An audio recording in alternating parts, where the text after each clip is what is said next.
Malheureusement, on s'est fait démolir le jour de l'armistice à 6 h du soir.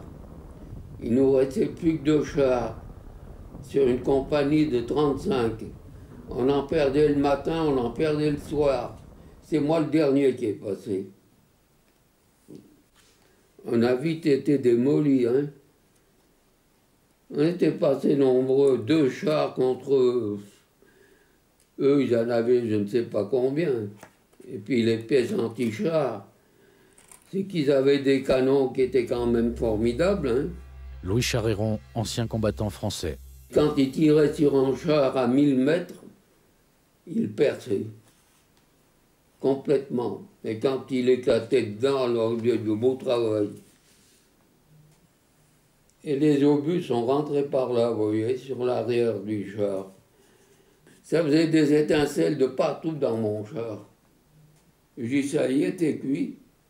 Puis un an qui m'a éclaté vers la tête, là. Alors ça m'a envoyé contre la pompe, derrière la tête. J'ai reçu un coup à la nuque, alors, hein. Et puis je saignais partout, du nez, de la bouche, les explosions, vous savez. Ça vous détruit tout dedans. Et puis je réussis à sortir dehors, les Allemands nous entouraient, quoi. Alors il y avait un lieutenant allemand, moi j'étais par terre, et j'ai essayé à me relever. Alors le lieutenant allemand m'a dit, mais où voulez-vous aller? Je dis, mon lieutenant, on a des camarades qui sont blessés, je voudrais aller les sortir, aider à les sortir. Il me dit, pas vous. Vous êtes blessé, il appelle des brancardiers, il me dit, allez, soignez cet homme. Alors il m'emmène dans un fossé, ils m'ont tout coupé, les pantalons, le chemise, tout. Ils m'ont soigné, quoi. Ils m'ont même donné du thé à boire, tout. Pas dire que j'étais mal soigné, au contraire.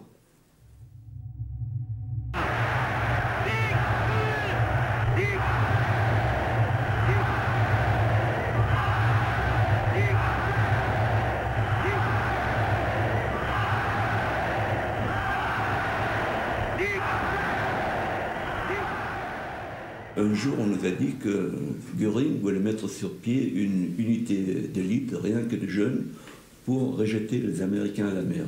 Je me suis engagé pour cette unité-là. Klaus Stiefenhofer, ancien combattant allemand. Puis il y avait une propagande tellement convaincante, et puis surtout, on était pris dans l'engrenage, on connaissait rien d'autre, on disait c'est comme ça, c'est comme ça. Hein. Le premier contact avec les Américains, c'était là, on avait une espèce de tranchée sur une colline, et puis là j'ai aidé à transporter un jeune officier, et puis là aussi ça m'a frappé parce que c'est un gars, il avait des décorations, et puis il a reçu une balle dans le ventre, et puis il y a les intestins qui sortaient, et puis il criait maman, maman, maman. C'est là un gars, tant avec une décoration, qui a vu les choses, et puis là, il crie « maman, maman ». Alors quand on voit ça, oui, on n'a plus envie de se battre, on a envie de sauver sa peau. Hein. Le village a été pris par les Américains, nous on était au milieu, dans le blockhaus, dans le bunker, si vous voulez, et puis il nous a amenés. La première phrase qu'un Américain m'a dit, c'était « You are too young to die ». Tu es trop jeune pour mourir. 17 ans et demi. À Eugene, je me souviens, quand on a appris la capitulation, c'était l'effondrement total. Et puis ensuite, quand on était connu, c'est qu'il avait découvert en Allemagne, le Dachau, Auschwitz, et puis ça y est, maintenant l'Allemagne est foutue. Hein. Comment on se demandait, on se posait la question comment ça va arriver. Nous, on a, sans avoir participé, mais il fallait endosser tout ça. Hein. Louis Charéron et Klaus Tiefenhofer ne se connaissent pas. Ils ont vécu la même guerre, chacun dans son camp. Ils auraient pu s'entretuer. En d'autres circonstances, ils auraient aussi pu être amis. Aujourd'hui, tous deux se demandent encore quelle folie sanguinaire a bien pu les dresser les uns contre les autres. J'aurais bien aimé revoir les Allemands que j'ai vus quand j'étais blessé de mon char. Ah, je les aurais touché la main, je les aurais embrassés comme des frères, je vous le dis, moi. Là, ça fait depuis 10 ans que je fais le Père Noël dans les écoles maternelles. Là. Et quand je pense, j'aurais pu tirer sur le grand-père de ces enfants-là. Alors là, on voit vraiment l'idiotie de la guerre. Hein. On voit vraiment, on peut être amis, il faut être amis, on n'est pas là pour se tirer dessus, hein. On est là pour vivre dans un métier. Hein. Le processus psychologique, il est grosso modo le même que dans une famille. Jacques Delors a présidé la Commission européenne à 3 reprises. Il est aujourd'hui considéré comme un des pères de l'Europe. 2 membres d'une famille commencent à ne pas s'entendre, et de malentendu en malentendu, de fait outrageant en fait outrageant, on en arrive à la rupture. Et une rupture qui, dans les familles, peut amener chacun à chercher des alliés dans la propre famille et qui peut aboutir jusqu'au drame du meurtre. Donc c'est cet enchaînement qui est lié à la condition humaine, l'homme étant un loup pour l'homme, vaut aussi bien pour l'exemple que j'ai donné, et qui paraîtra un peu vain à certains, que pour les nations. Et après, ça vient aussi à cause de la pauvreté. À cause de la pauvreté de certains pays, bon, tels que la Roumanie, parce que c'est le seul exemple que je puisse donner. Yves Axon, lycéenne d'origine roumaine. On envie les gens qui sont plus riches, on a envie d'avoir la même chose qu'eux, qui déjà l'envie, ça devenait de la haine à force. Donc c'est comme ça, c'est une accumulation de haine qui fait que les gens ensuite, qui arrivent au fait qu'ils se tapent dessus. Et si les guerres réussissent finalement à s'emparer ainsi des peuples, c'est parce qu'elles leur apportent quelque chose. Alexandre Adler, historien et journaliste. C'est terrible à dire. Mais les périodes de guerre dans le 19e siècle et surtout au 20e siècle ont été des périodes d'accélération fantastique du progrès technique et du progrès scientifique. Et non seulement elles ont donné lieu à cette accélération, mais elles ont créé aussi, c'est évident, des systèmes de cohésion qui n'existaient pas auparavant. C'est-à-dire que la guerre, c'est comme l'adrénaline dans la société. Tout d'un coup, celle-ci se sent concentrée sur des buts extraordinaires. Mais le prix à payer est absolument immense. Les mécanismes de la guerre sont beaucoup plus faciles à actionner que ceux de la paix. L'arrogance, l'humiliation, le sentiment d'injustice, la rancune, tout ça sont des sensations à fleur de peau. Et la moindre étincelle peut les enflammer. Philippe Cumberbatch, professeur d'histoire politique à l'université de Grenoble. Au contraire, faire la paix, se réconcilier après la haine, ça demande des efforts beaucoup plus importants. Il faut prendre sur soi, oublier sa fierté. Et beaucoup de gens n'y arrivent pas.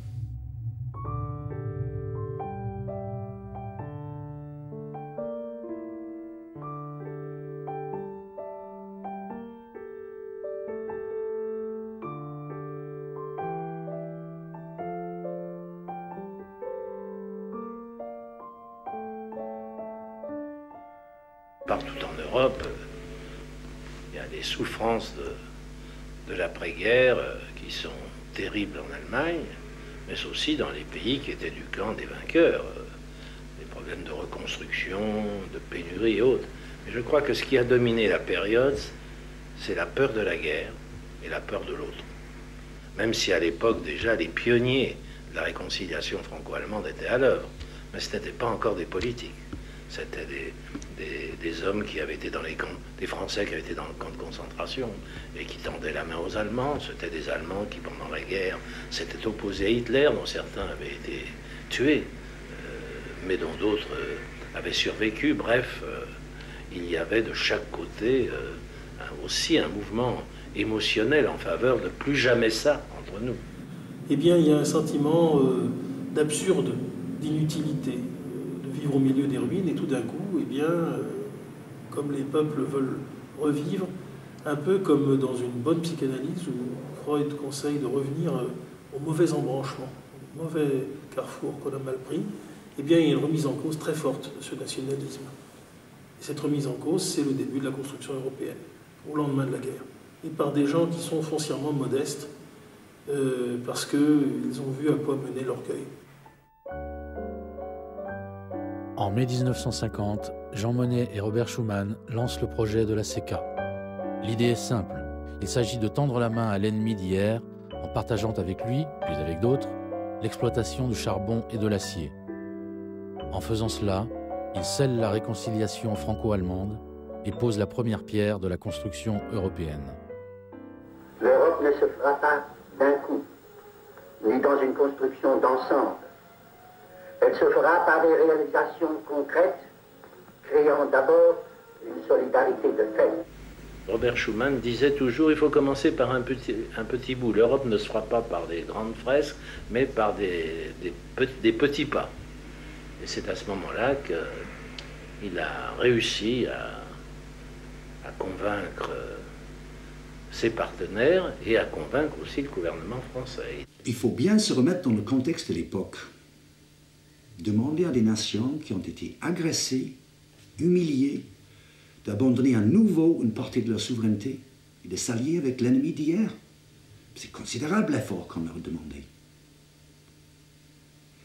Il a fallu du courage et beaucoup de sagesse pour accepter ça. Monnet et Schuman avaient contourné les réticences, je dirais, des rivalités, je dirais même des haines ancestrales. Hein. L'Europe a connu 5 siècles de guerre, dont une guerre de 100 ans. Tran Van Tien, ancien ambassadeur et directeur général honoraire de l'Union européenne. Alors on n'oublie pas si facilement que ça. L'astuce de Monnet et de Schuman, c'est de s'attaquer à quelque chose qui n'avait pas l'air d'être trop important pour menacer la souveraineté des États, le charbon et l'acier. C'est petit à petit que cela se répandu. C'est une contagion, en quelque sorte. C'est un petit virus qui commence à se propager. Et Monnet et Schuman, et puis aussi Delors, avaient compris qu'on commençait par l'acier et le charbon. Mais ça va aller très loin. C'est illimité. L'interdépendance obligée génère la solidarité obligée pour construire une paix obligée. C'est ça l'Europe.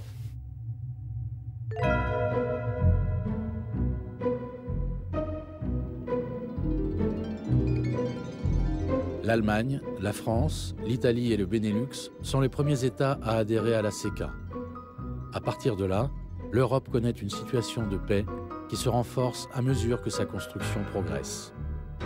Les alliances industrielles et économiques se multiplient, les liens se tissent entre les pays et les portes de l'Europe s'ouvrent de plus en plus vers l'extérieur pour accueillir de nouveaux venus qui ne tardent pas à devenir de nouveaux partenaires.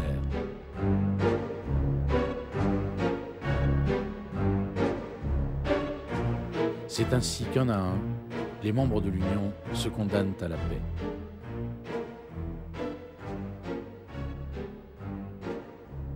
Pour nous, les Européens tels que nous sommes, d'abord, nous ne pouvons pas nous consoler en disant « nous avons la paix chez nous ». Et même parce qu'il nous reste, avec l'élargissement à 12 pays, à avoir le même degré de respect du droit, de pacification dans les autres pays. Donc, quand nous serons 27 et quand nous serons 32 en accueillant les pays de l'ex-Yougoslavie, nous devrons continuer à construire pierre après pierre la paix. Et alors, à partir de là, il peut y avoir plusieurs idées de l'Europe. Par exemple, il peut y avoir l'idée d'une Europe qui ne se sent plus la vocation historique d'apporter un message universel ou d'aller rétablir la paix ailleurs. Ça serait une Europe qui serait prospère sur le plan économique, qui aurait assez à faire chez elle pour lutter contre les disparités, les inégalités, etc. Et puis, il peut y avoir l'idée d'une Europe puissance, mais pas puissance pour son plaisir, mais puissance pour pouvoir influencer dans le monde. La puissance pour faire en sorte que la mondialisation donne le meilleur et non pas le pire. La puissance pour lutter contre toutes les formes de criminalité organisée ou désorganisée. La puissance pour pouvoir avoir une redistribution plus équitable des fruits de la croissance économique dans le monde. Hein. La puissance pour permettre pour prendre des mesures exemplaires et qui feront réfléchir les autres pour l'environnement, pour faire en sorte que cette terre soit encore vivable dans 50 ou 100 ans. Mais pour ça, il faut passer de la volonté de paix entre nous à une volonté, à une ambition un peu plus universelle, sans pour autant vouloir donner la leçon à tout le monde. Donc l'Europe a fait des progrès. Du point de vue de la paix, c'est un laboratoire excellent dont on parle aujourd'hui. Mais l'Europe n'a pas encore refusé le déclin. Et ça, c'est un choix. C'est un choix entre une attitude, je dirais, de rentier et une attitude d'aventurier. L'Europe, c'est comme en vélo, hein, on pédale. Si on s'arrête, on tombe. Mais comme l'Europe ne s'arrête pas, le vélo va continuer. C'est un petit bonhomme de chemin, c'est une longue marche, vous savez. Moi, j'ai pas dit que l'Europe, ça terminait dans un siècle. Elle se terminera jamais.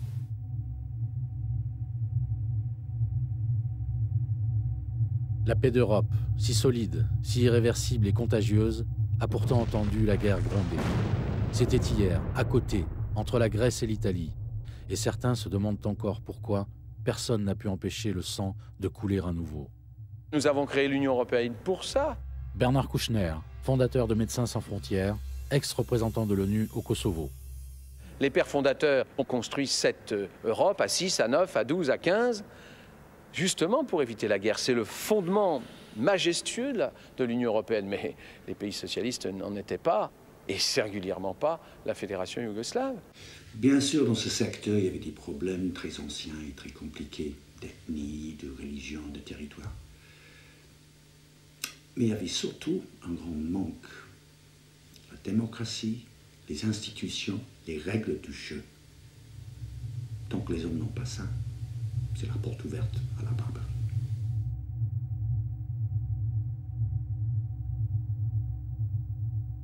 Et donc, dans les Balkans, il y a eu des crimes contre l'humanité, des tentatives de génocide, du nettoyage ethnique, l'horreur absolue que l'on croyait disparue de la surface, en tout cas de l'Europe, sinon de la planète. Il y a eu tout ça. Oui, c'était chez nous, mais vous savez, c'est pas parce que c'est chez nous qu'il fallait arrêter les guerres, c'est aussi parce qu'elles nous menaçaient, bien sûr, mais pas seulement. C'est parce qu'il faut toujours essayer de prévenir les guerres. Donc il y a eu une prévention trop tardive en Bosnie, trop tard, 250 000 morts, un peu plus précoce, mais trop tard encore au Kosovo, environ 10 000 morts, et en Macédoine, nous avons prévenu le conflit. Donc il y a tout un développement de ce que j'ai appelé le droit d'ingérence, c'est-à-dire la protection des minorités, qui est en train de se faire jour, mais qui mettra un temps infini. Vous comprenez, le dogme, c'est la souveraineté des États. Les États sont très souverains, mais pas quand ils assassinent leur minorité chez eux. Ce qui a changé fondamentalement, c'est que les droits de l'homme, qui étaient une notion nationale à peine, sont devenus une notion internationale. Et on a fait rentrer, par les French Doctors, par Amnesty International, par les militants, on a fait venir les droits de l'homme dans le droit international.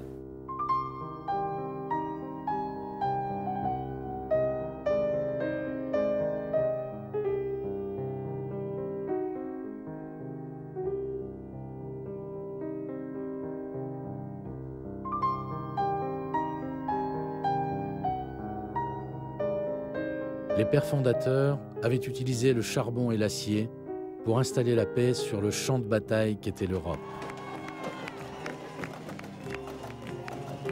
Un demi-siècle plus tard, quel nouveau combat, quel nouveau rêve, quelles nouvelles utopies devons-nous poursuivre pour inventer la paix de demain? Vous allez me trouver vraiment très fleur bleue, mais moi je pense que vaincre la pauvreté, vaincre la misère, Vaincre l'aliénation, c'est un véritable objectif qui peut être mobilisateur pour les jeunes et les moins jeunes.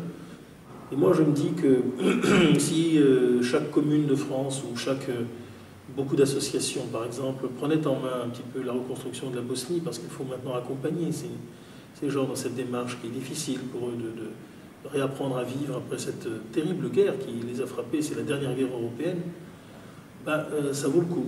Moi, je pense que tout d'abord, il ne faudrait pas faire des hôpitaux pour chiens en Roumanie, mais pour les enfants malades. Ça serait peut-être plus intelligent, parce que je ne sais pas si vous n'avez pas entendu parler, mais Brigitte Bardot, elle a fait faire un hôpital à Bucarest pour les chiens qui sont dans la rue. Et je trouvais ça fort sympathique, mais ça serait mieux pour les enfants, surtout pour les orphelins qui sont vraiment dans une situation pénible là-bas. Mais si on dit aux jeunes, maintenant, bon, c'est peut-être un peu coûteux, mais on y vient petit à petit, il y a 1 an que tu dois passer au service de la société, alors, dans un hôpital ou à Dakar, à faire la classe à des petits Sénégalais, ou je sais pas, ou à aider des villageois au Mali à creuser un puits, ou je sais pas quoi. Et si on le fait de manière européenne, avec un brassage, c'est encore meilleur. Et si on le fait avec les garçons et les filles, c'est encore meilleur parce qu'il y aura plein de mariages. Je pense que ce qu'il y aura à faire, c'est vraiment essayer de leur rétablir une hygiène correcte et puis ensuite essayer de voir le développement du pays. Je sais qu'on ne peut pas faire bouger beaucoup de choses à la fois, mais déjà essayer de les aider niveau médicaments, niveau soins, ça serait déjà un grand pas. Moi, c'est pour ça que je me battrai en fin de compte. La souffrance des autres appartient à tout le monde. Pas seulement à celui qui souffre. Concrètement, il faut être militant, il faut être en permanence sur la brèche, vigilant, militant et prêt à s'impliquer aux côtés des autres. C'est formidable pour la jeunesse qui ait ça à faire. Sinon, qu'est-ce qu'ils feraient? Ils ne vont pas faire que le football quand même. C'est pas mal. Enfin... Pour moi, à chaque fois que l'on fait progresser la compréhension des autres, on est dans l'enseignement. Enseigner à l'école l'histoire des religions, de toutes les religions, eh bien, c'est déjà pour un jeune savoir qu'il y a plusieurs façons de concevoir, de donner un sens à sa vie, peut-être un sens à l'après de la vie. C'est déjà ça qui lui permet de réfléchir, de mieux comprendre l'autre.